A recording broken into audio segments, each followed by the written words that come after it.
Assalamualaikum warahmatullahi wabarakatuh. Selamat pagi anak-anak, selamat berjumpa kembali di pelajaran kimia asik ya.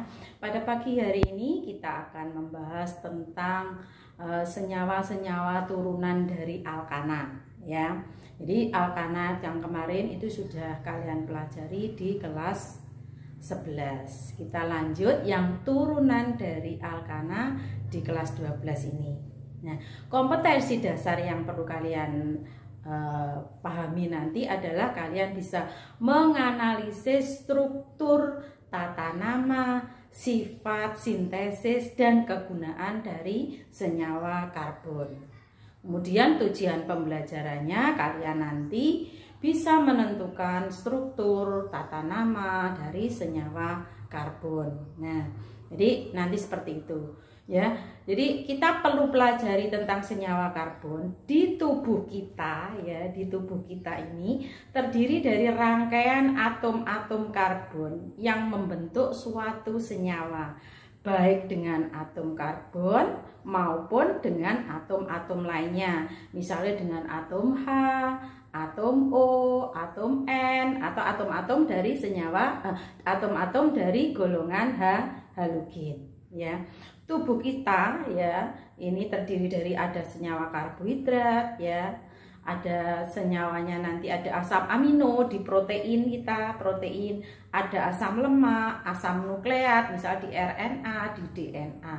Nah, senyawa-senyawa itu ya terjadi dari berbagai bentuk kombinasi, misalnya hormon, vitamin, fosfolipid dan sebagainya. Karena itu nanti kita mempelajari senyawa yang terbentuk karena interaksi atom-atom itu ya. Di bab ini nanti akan menjelaskan mengenai senyawa karbon ya, senyawa karbon turunan dari alkana. Kalian ikuti dengan seksama. Baiklah, kita sudah sampai di bab 4 yaitu senyawa turunan alkana ya. Ini untuk alkana sudah dipelajari di kelas 11 ya.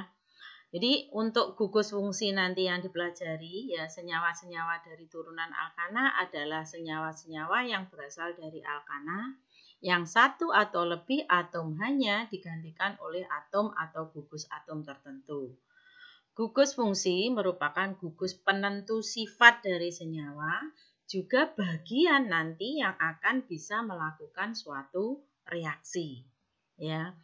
Jadi gugus fungsinya nanti yang dipelajari adalah alkohol atau alkanol ya, struktur umumnya adalah ROH, rumus umumnya CnH2n plus 2O. Eter alkoksi alkana ya, struktur umumnya ROH CnH2n plus 2O. Jadi untuk rumus umumnya sama antara alkohol dan eter. Kemudian aldehid ya, rumus molekulnya sama dengan keton yaitu CnH2nO ya.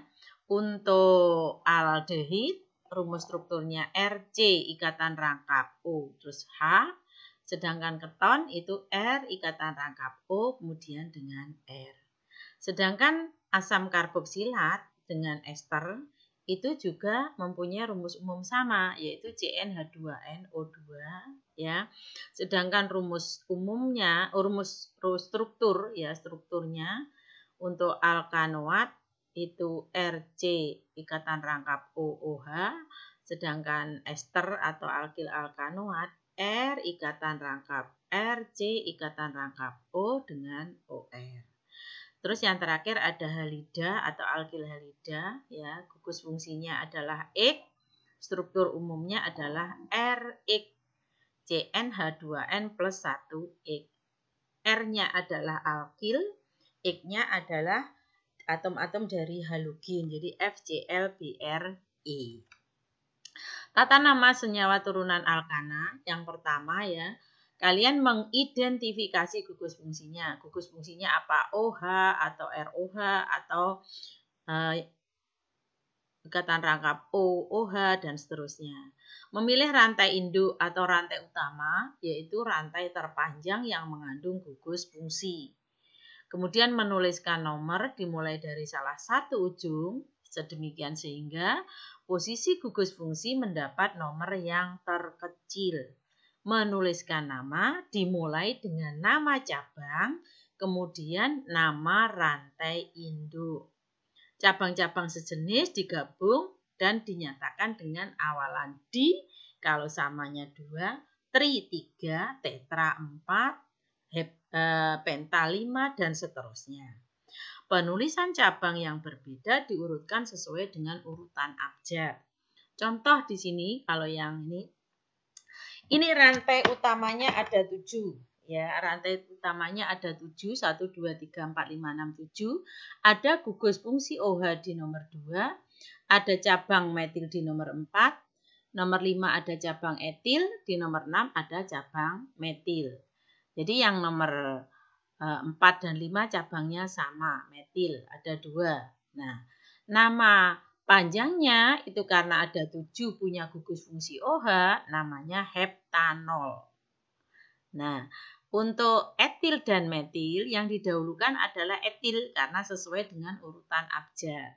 Sehingga namanya adalah 5 etil, 4, 6 dimetil, tambahan awalan di karena 2. Kemudian heptanol, 2 heptanol karena letak gugus fungsinya di nomor 2. Ya, akhiran nama tiap gugus alkohol itu nanti pakai ol, eter, alkoksi alkana, ya alkoksi alkana atau eter, aldehid atau alkanal, keton pakai akhiran on, asam karboksilat ya nanti pakai akhiran oat, ester, alkil alkanoat ya atau halu alkana. Nanti kalau yang halu alkana, jadi halogennya dulu baru alkana. Tata nama menurut IUPAC di sini untuk alkohol ya. Pakai kalau IUPAC ini ada 4 etil, 5 dimetil, 2 heptanol ya. Terus eter itu pakai metoksipropana. Kalau yang bentuknya seperti ini 2 metoksipropana. Aldehid pakai 3 metilbutanal. Keton contohnya kalau yang ini di nomor 2 dan nomor 4 ada cabang metil, makanya di situ namanya 2,4 dimetil 3 heksanon karena ada 6 ya, 6 rantai utama. Tata nama lazim di perdagangan, kalau alkohol bisa gunakan metil alkohol, propil alkohol, isobutil alkohol contohnya. Kalau yang eter dimetil eter ya. Atau metil etil eter di sini. Nah, kalau misalnya contoh untuk aldehid, kalau atom C-nya 1 formaldehid, 2 asetaldehid, 3 propionaldehid, 4 butiraldehid. Kalau keton ya sama dengan hampir sama dengan eter, pakai metil etil keton, dimetil keton dan sebagainya. Di kehidupan nyata ini ya contoh-contohnya banyak. Ya, ada antiseptik, anestesi itu eter, formalin itu aldehid ya, formalin aldehid. Ya, di sini banyak. Ini keton misalnya, keton itu aseton ya untuk pembersih kutek kuku. Nah, tata nama IUPAC untuk asam karboksilat, asam 3 metil butanoat contohnya, ester etil propanoat, halu alkana 2 kloro, 4 etil, 3 metil heksana. Misalnya, yang di kehidupan sehari-hari, misalnya kalau kalian cari di perdagangan, ada asam metanoat itu asam formiat. Asam etanoat itu asam asetat atau cuka. Asam propanoat itu asam propionat. Ya, misalnya. Nama lazim dari ester mirip dengan asam alkanoat, yaitu gugus-gugus pengganti atau cabang-cabang dinyatakan dengan huruf Yunani. Ya, jadi ini kebanyakan digunakan untuk SN kue ya. Untuk halu alkana ada metil klorida, isobutil bromida dan seterusnya. Contohnya ini bisa digunakan untuk pendingin AC atau kulkas ya, freon. Keisomeran. Isomer adalah senyawa-senyawa berbeda yang mempunyai rumus molekul sama. Ya, ini strukturnya berbeda. Keisomeran dapat terjadi karena perbedaan rumus struktur atau karena perbedaan konfigurasi. Ya, isomer struktur, ini ada isomer struktur, ada isomer ruang. Isomer struktur yang pertama adalah isomer rangka, ya, berbeda rantai induknya. Di situ contohnya 1 pentanol dengan 2 metil 1 butanol. Ini gugus fungsinya sama, tapi letaknya ada cabang. Nah, itu adalah isomer rangka. Isomer posisi berbeda letak gugus fungsi. Jadi di sini contohnya ada 1 propanol, 2 propanol. Jadi letak gugus OH-nya di nomor 1 dan di nomor 2. Jadi posisi gugus fungsinya beda. Kalau isomer gugus fungsi, ya yang berbeda adalah gugus fungsinya. Ya. Jadi contohnya ini rumus umumnya sama. Misalnya di sini etanol dengan eter. Nanti aldehid dengan keton, asam karboksilat dengan ester. Kalau isomer ruang, isomer yang pertama adalah isomer geometri cis-tran pada ikatan rangkap di alkena. Sudah dipelajari di kelas 11. Posisi bersebelahan itu cis 1,2 dikloroetena. Kalau berseberangan Cl dan HH-nya itu berseberangan, trans 1,2 dikloroetana.